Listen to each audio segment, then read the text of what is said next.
The Crime of Lord Arthur Savile. By Oscar Wilde. Part 1. The Chiromantist. It was Lady Windermere's last party before Easter, and her house was even more full of people than usual. There were important politicians, beautiful women, princes and princesses from various parts of Europe. There was an incredible variety of people. It was certainly one of Lady Windermere's best parties. Lady Windermere was talking to the Duchess of Paisley. She looked beautiful with her pale skin, large blue eyes, and golden hair.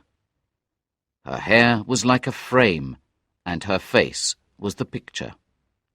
She looked like a saint, but had also the fascination of a sinner. When she was young, she had a reputation for her unconventional behavior. She had been married 3 times. Now she was 40 and without children, and her passion for pleasure kept her young. She looked round the full room and in her high voice asked, "Where is my chiromantist?" The Duchess of Paisley replied, surprised, "Your what, Gladys?" "My chiromantist, Duchess. I can't live without him." The Duchess was not sure what a chiromantist was, and hoped it was not the same as a chiropodist. "He comes to see my hand twice a week, and always has interesting things to say about it," said Lady Windermere. The Duchess was sure that the man was a sort of chiropodist, and was shocked. "I must introduce you to him," said Lady Windermere. "Introduce him?" cried the Duchess. "Do you want to say that he's here?" She looked worried and prepared to leave. "Of course he's here. I invite him to all my parties. He reads my hand." The Duchess finally realized what a chiromantist was and felt happier. "Oh, I see," she said. "I suppose he tells fortunes." "And misfortunes," answered Lady Windermere. "Next year I'm in great danger both on land and sea, so I'm going to live in a balloon. He told me he saw it in my little finger. Or was it on my palm? I can't remember." The Duchess told her that it was dangerous to interfere with the future. "My dear Duchess, I think the reading of your hands is necessary once a month. In that way, you'll know the things you shouldn't do. Of course, you do the things anyway, but it's fun to know." Lady Windermere stopped for a moment and said, "Now, where is Mr. Podgers? I have to find him." "I'll look for him, Lady Windermere," said a tall, handsome young man who was standing near them. "Thank you so much, Lord Arthur, but you don't know him." "Tell me, Lady Windermere, what he's like, and I'll bring him to you immediately." Lady Windermere began her description. "Well, he doesn't look like a chiromantist. He isn't mysterious, and he doesn't look romantic. In fact, he's a little fat man with no hair and gold glasses. He looks a bit like a country doctor and a bit like a country lawyer. I'm really sorry if my description doesn't help you very much. Unfortunately, people are so irritating. Their appearance is often so different from what they really do. Here is Mr. Podgers. Now, Mr. Podgers, I want you to read the Duchess of Paisley's hand." She turned to the Duchess. "Duchess, you must take off your glove. No, not the left hand, the other one." The Duchess said it was not right. "Nothing interesting ever is," replied Lady Windermere. She introduced the Duchess to Mr. Podgers. The chiromantist looked at the hand. It was little and fat, and had short, square fingers. "You'll live to a great age, Duchess, and be extremely happy," said Mr. Podgers. "Ambition? Very moderate. The line of the intellect is not exaggerated. The line of the heart—" "Now be indiscreet, Mr. Podgers," cried Lady Windermere. The fortune-teller agreed and bowed. I see a great affection and a strong sense of duty. Mr. Podgers stopped for a moment. Please continue, said the Duchess, who was now happy at the things she was hearing. Not spending very much money is also one of your virtues. Lady Windermere found this very amusing and laughed loudly. Economy is very important, replied the Duchess. When I married my husband, the Duke of Paisley, he had 11 castles and no house suitable to live in. And now he has 12 houses and not a single castle, cried Lady Windermere. Well, my dear, said the Duchess, I like comfort, said Mr. Podgers, and modern conveniences, hot water, things like that. You're quite right. Comfort is the only thing our civilization can give us. Lady Windermere was very pleased with Mr. Podgers. You have described the Duchess's character very well, and now you must tell Lady Flora's. A tall girl with red hair came forward. She had long, thin hands and thin fingers. Ah, a pianist, I see, said Mr. Podgers. An excellent pianist, but perhaps not a musician. Very reserved, very honest. Someone who loves animals. Quite true, replied the Duchess. My daughter has 24 dogs in the country. Mr. Podgers then read the hand of Sir Thomas, a friendly-looking old gentleman. Again, he surprised his listeners with the accuracy of what he said. Extraordinary, said Sir Thomas. You must read my wife's hand. Your second wife's. I'll be very pleased, said Mr. Podgers. Sir Thomas's wife, however, refused. She did not want to hear about her past or her future. Nor did the Russian ambassador, who refused even to remove his gloves.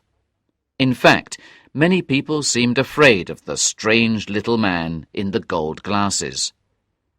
The chiromantist told Lady Fermor that she did not like music, but she liked musicians. Many guests thought that the things Mr. Podgers said were probably too dangerous for an occasion like this.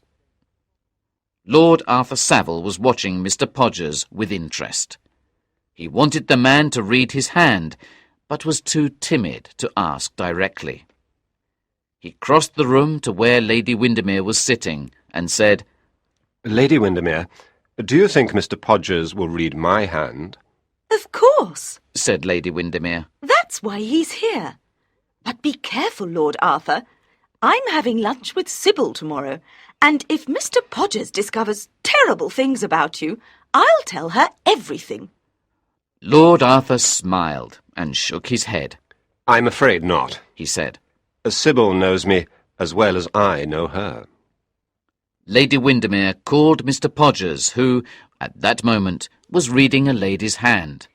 Mr. Podgers, Lord Arthur Savile would like you to read his hand. Don't tell him that he has promised to marry one of the most beautiful girls in London, Sybil Merton. That was in the newspapers. An interested audience watched Mr. Podgers, who took Lord Arthur's hand. Now, Mr. Podgers, said Lady Windermere, make sure you tell us something nice. Lord Arthur is one of my special favourites. Part 2. Lord Arthur's Hand.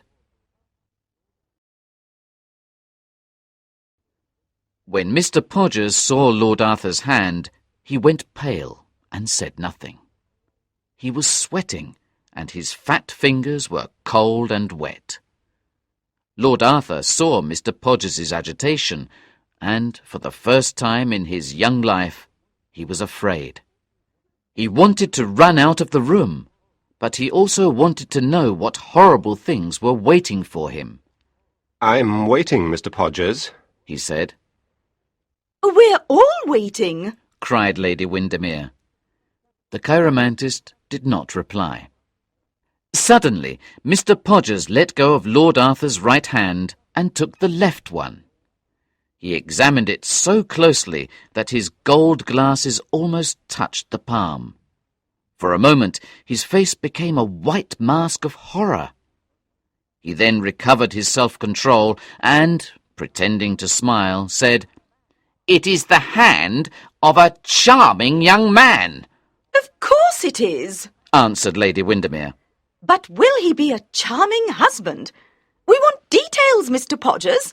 What's going to happen to Lord Arthur? Well, in the next few months, Lord Arthur will go on a journey. Oh yes, his honeymoon, of course. And lose a distant relative, Mr. Podgers added. Well, I'm very disappointed, said Lady Windermere. I have nothing to tell Sybil tomorrow. No one is interested in distant relatives these days. Come on, let's go and eat.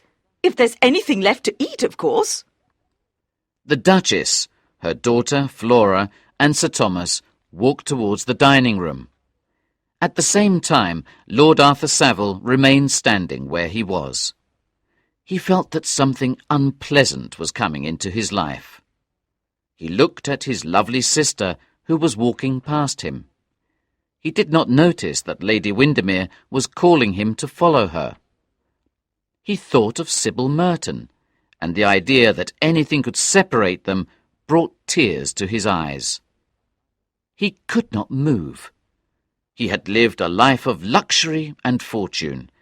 Now, for the first time in his life, he understood the terrible mystery of destiny and the awful meaning of doom. Was some terrible secret or crime written on his hand that he could not read? Was any escape possible? We are, he thought, like pieces on a chessboard, moved by an invisible power. This thought made him angry, but at the same time he felt that tragedy was waiting for him. Actors are lucky. They can choose their role, either in a tragedy or in a comedy. Real life is different. Most men and women have to play parts they are not qualified for. The world is a stage, but the actors are in the wrong roles. Suddenly, Mr. Podgers entered the room. When he saw Lord Arthur, his fat face turned a green-yellow colour. The two men looked at each other. For a moment, there was silence. Mr. Podgers did not want to talk and tried to avoid Lord Arthur. "Where is the Duchess's glove? Here it is. Good evening." Mr. Podgers, I'm going to ask you a question, and I want you to give me a simple answer. "Another time, Lord Arthur. The Duchess is waiting," replied Mr. Podgers. Lord Arthur walked towards Mr. Podgers and offered him his hand again. Tell me what you saw there, he said. Tell me the truth. I must know it.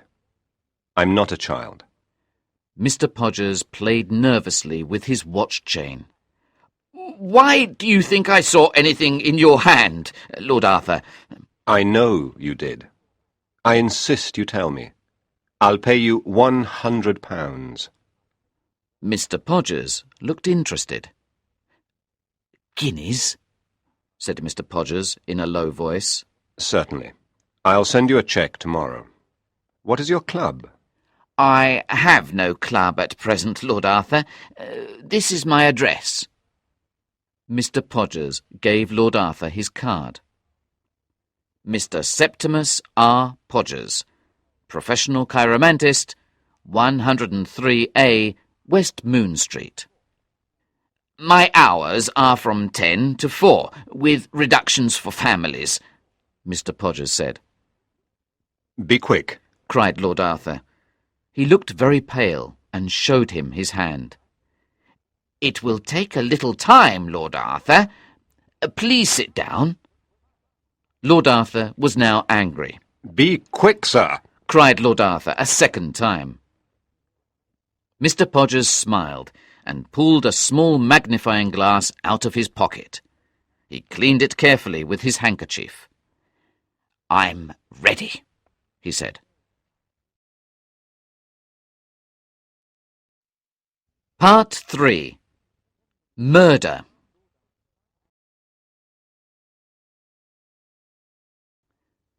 "10 minutes later, Lord Arthur ran out of Lady Windermere's house. His face was white with terror and his eyes full of sadness. He walked out into the square. It was lit by gas lamps. The night was extremely cold, but his hands were hot and his face burned like fire. He did not stop walking. He seemed drunk. A policeman looked curiously at him. A beggar was frightened to see someone unhappier than he was. He stopped under a lamp and looked at his hands. He thought he could already see blood on them. Murder! That is what the chiromantist had seen on his hands. The wind blowing around the square seemed to tell him that even the night knew his secret. He came to Regent's Park. The dark trees seemed to fascinate him. He was tired and rested for a moment. Murder! Murder! He repeated. He was frightened by the sound of his own voice. He felt a mad desire to stop someone passing by and tell him everything. He then walked across Oxford Street and into other smaller streets. 2 women with painted faces laughed at him. He could hear the sounds of physical violence. He felt pity. Were these children of sin and misery destined to an end similar to his? Were they, like him, puppets in a monstrous show? He understood that suffering was a comedy, not a mystery. It had no meaning, no form, no harmony. After some time, he found himself in front of Marylebone Church. Lord Arthur walked quickly towards Portland Place. Sometimes he looked behind him, because he thought that someone was following him. On the corner of Rich Street, 2 men were reading a notice. He was curious to see what they were reading.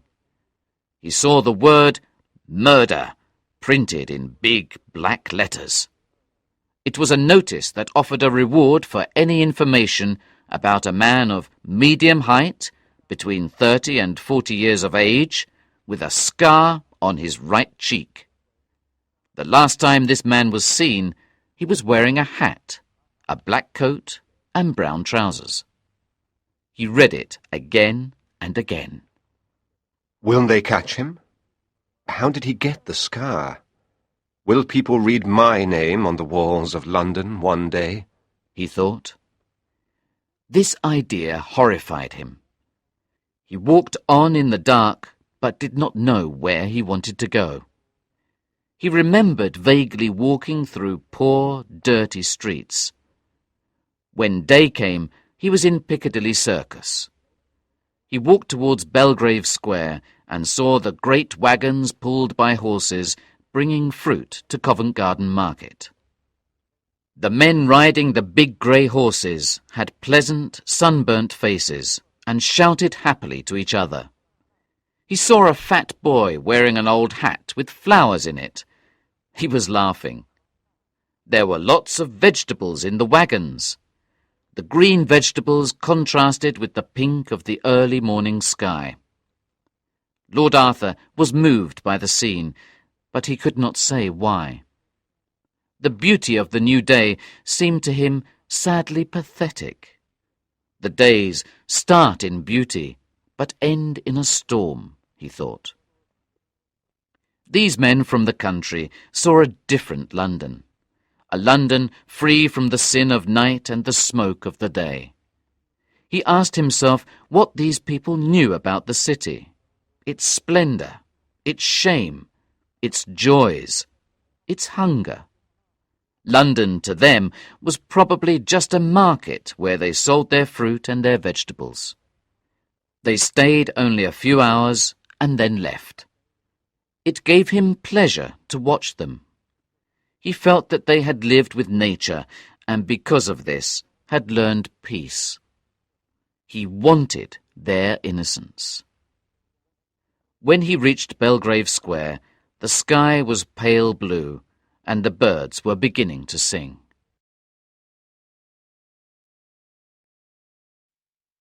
Part 4. Sybil. When Lord Arthur woke up, it was 12 o'clock. The midday sun shone through the silk curtains of his room. He got up and looked out of the window. In the square below, children were playing, and the street was full of people on their way to the park. Life was wonderful. Worries were far away. His servant brought him a cup of chocolate. He drank it and then went into the bathroom. His bath was ready. He got into the marble bath and put his head under the water. He wanted to remove the memory of the previous night. After the bath, he felt better. He got dressed. After breakfast, he sat down on the sofa. On the mantelpiece was a photograph of Sybil Merton at Lady Noel's ball, where he had met her the first time. She was perfect. Her head was small but wonderfully shaped. Her neck was delicate and thin. Her eyes expressed tender purity. She had grace. Lord Arthur looked at her and he felt pity for the woman he loved. How could he now marry her? How could they be happy? Perhaps at any moment the terrible prophecy written in his hand would come true. The marriage must be postponed. He had no doubt. Although he loved her, he knew he could not marry her. First, he had to commit the murder. After this, he could marry Sybil, free from shame forever. It must be done, and the sooner the better. Lord Arthur had a strong sense of duty. He believed that principles came before pleasure. There was more than just passion in his love for Sybil. For him, she was a symbol of everything that was good and noble. For a moment, he was disgusted by the idea of what he had to do, but the feeling soon passed. His heart told him that what he had to do was not a sin, but a sacrifice. He was convinced that he had no choice. Lord Arthur was not a dreamer. He was a practical person who preferred a life of action to a life of thought. He had a rare quality, common sense. He now felt embarrassed by last night's walk through the streets of London. He asked himself how he had possibly suffered so much about something that was so inevitable. However, one question disturbed him. Who must he kill? He realized that murder needs a victim as well as a murderer. He was not a genius, and so he had no enemies. He considered some people that he did not like, but he told himself that this was not the right occasion for simple revenge. No, his mission was important and solemn. He made a list of names of friends and relatives. After careful consideration, he chose one name. Lady Clementina Beauchamp, a distant relative who lived in Curzon Street. Lord Arthur liked the old lady very much. He was rich, and no one could suspect him of killing her for money. Yes, she was perfect. He must start immediately. How could he kill her? He decided that poison was the best solution. He did not like physical violence. Yes, poison was the answer. It was safe, sure, and quiet. He went to his club. He knew nothing about the science of poison. He looked for some books on the subject in the club library. Finally, he found a book he could understand. There was a description of just the poison he wanted, aconitine. It was quick and painless. He went to a chemist's and explained that the poison was for one of his dogs. It has rabies, very dangerous, he explained. The chemist understood completely. He bought a pretty little silver box and put the poison pill inside it. Lord Arthur arrived at his aunt's house. "I've brought you a cure for your indigestion, Aunt," he said. How kind you are. I'll take it immediately. His aunt replied. No, Lady Clem. Cried Lord Arthur, holding her hand. You must take it when you have indigestion next. When will that be? Before the end of the month, unfortunately, his aunt told him. Lord Arthur said goodbye to his aunt and left her house feeling happy. That evening he told Sybil that he could not marry her. She must be patient and trust him. Everything will be all right, he told her. Early the next morning, he left for Venice. Part 5. Venice. Lord Arthur met his brother, Lord Surbiton, in Venice. The two young men spent 2 wonderful weeks there together. They went up and down the city's canals in gondolas. They ate in fine restaurants. They talked and laughed while they sat in the piazza. However, Lord Arthur was not happy. Every day he bought the Times, expecting to see Lady Clementina's name in the obituary columns. Every day he was disappointed.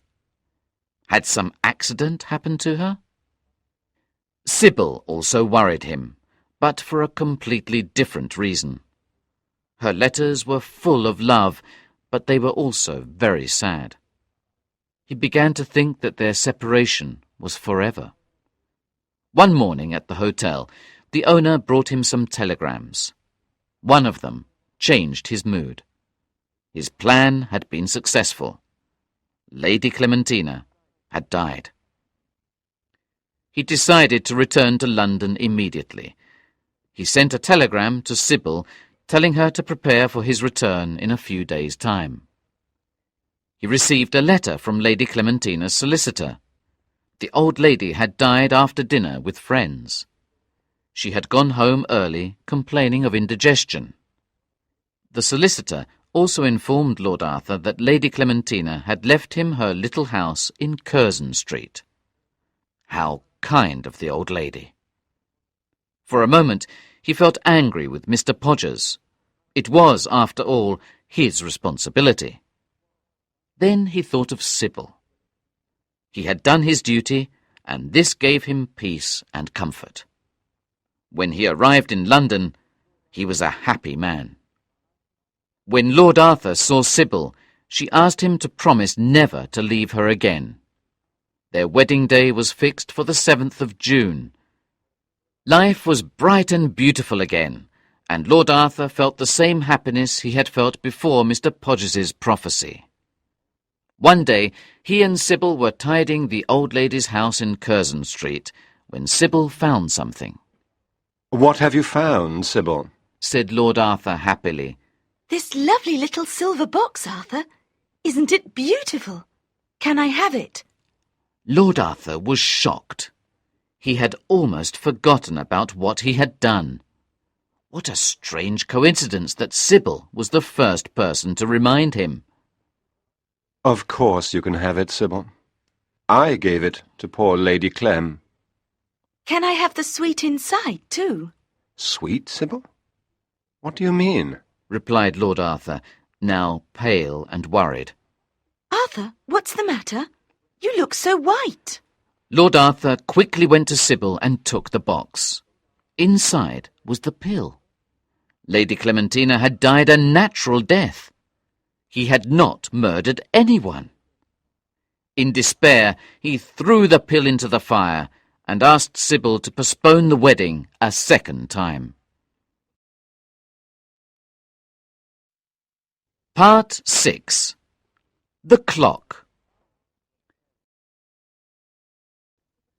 Sybil Merton's parents were very unhappy at the second postponement of the wedding.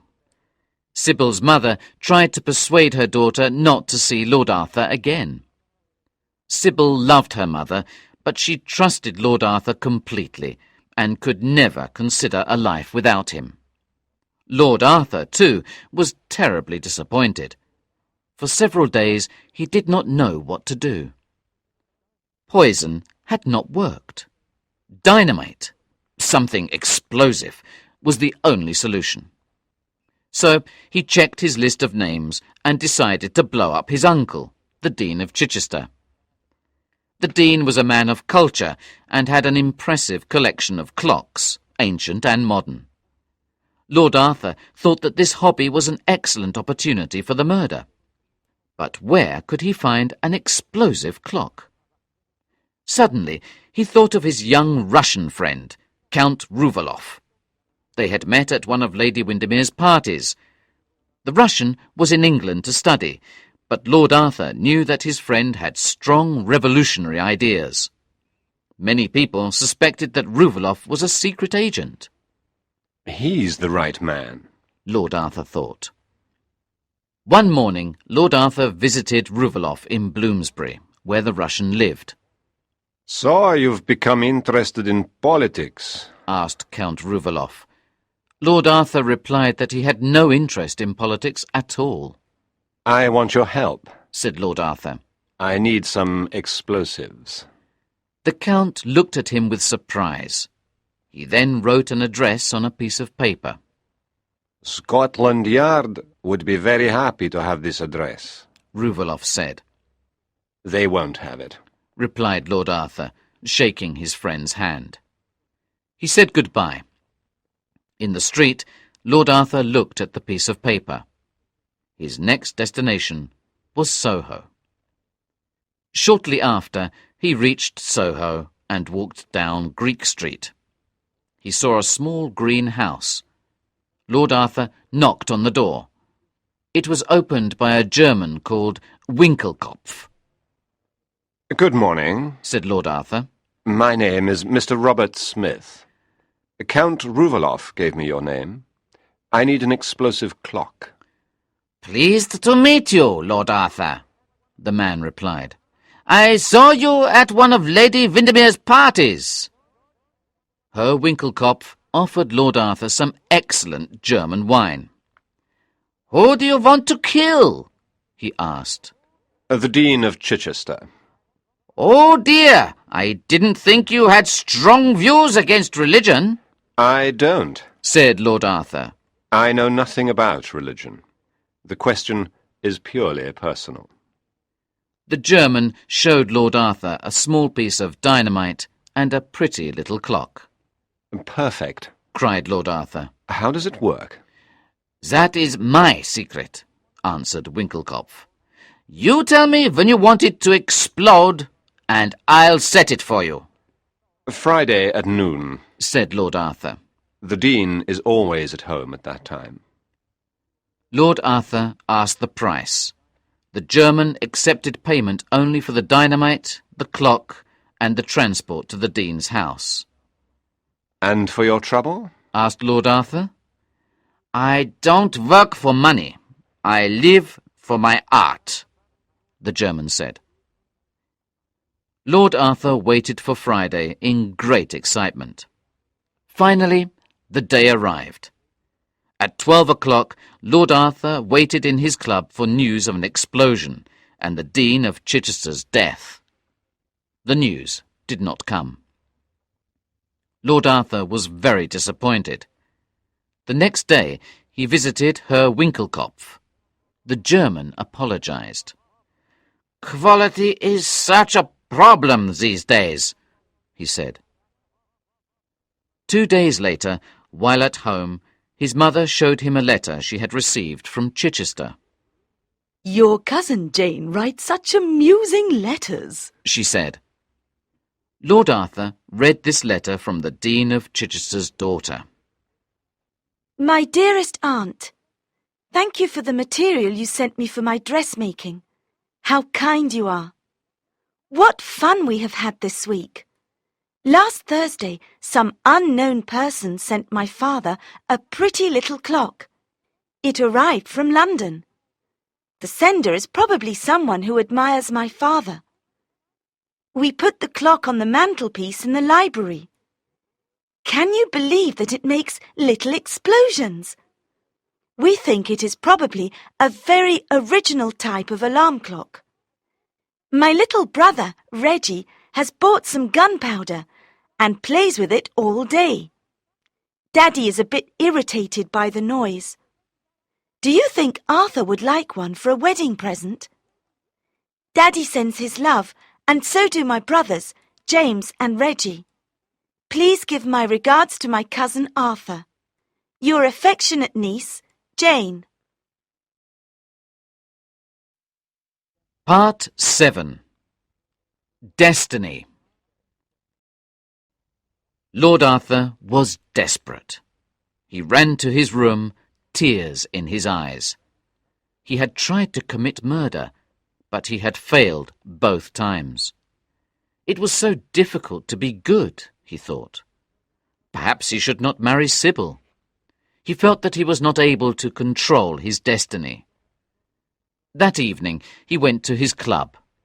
His brother was there with some friends, but Lord Arthur found their conversation boring.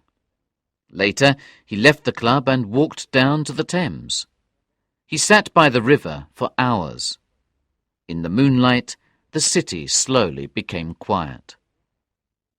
At 2 o'clock, he walked along the river. Everything was dark, except for the dome of St. Paul's Cathedral. In the darkness, he saw the figure of a man. He was looking down into the river. Lord Arthur recognized the figure. It was Mr. Podgers, the chiromantist. Lord Arthur stopped behind the fat little man. He had a brilliant idea. He took Mr. Podgers's legs and threw him into the River Thames below. Lord Arthur looked down into the dark water. He could only see the chiromantist's hat floating down the river. Mr. Podgers had gone. Lord Arthur was happy and immediately thought of Sybil. "Have you lost anything, sir?" asked a voice behind him. It was a policeman. "Nothing important. Thank you, Sergeant." Lord Arthur replied, smiling. He walked home. Days of hope and fear followed. Was Mr. Podgers dead? Was he alive? He wanted to know. The answer came.